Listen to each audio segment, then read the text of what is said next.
Il y a 2 jours, Gaël Brustier, chercheur en sciences politiques, a publié un article sur Slate.fr intitulé «L'AfD est trop rapidement cataloguée comme néo-nazie». Il y explique que la vision du monde de l'alternative pour l'Allemagne n'est pas arrangée du côté du national-socialisme, mais plutôt d'un mouvement qui avait perdu de son prestige depuis la fin de la Seconde Guerre mondiale, le conservatisme allemand.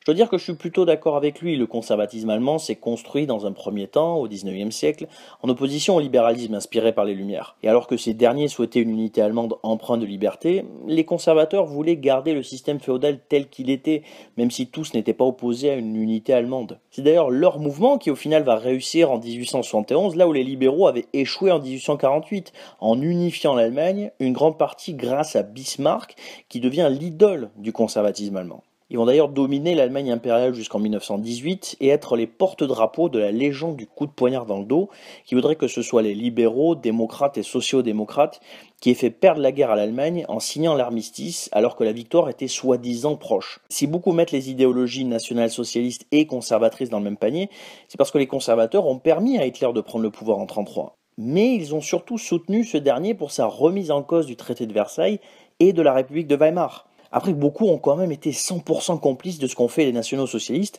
de 1933 à 1945, même si ce n'est pas le cas de tous. Mais au final, cette vision d'une Allemagne chrétienne forte et dominante, qui critique les élites surtout parce qu'elle considère que ce n'est pas le bon type d'élite, il est inscrit dans l'ADN d'une certaine part de la droite allemande, même si la CDU s'est beaucoup recentrée sous Merkel.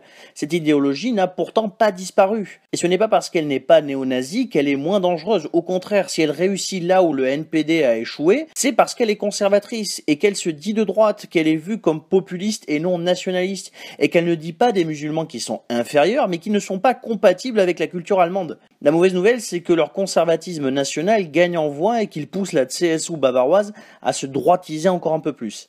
La bonne nouvelle, c'est que pour l'instant, la CDU tient le cap en restant au centre droit.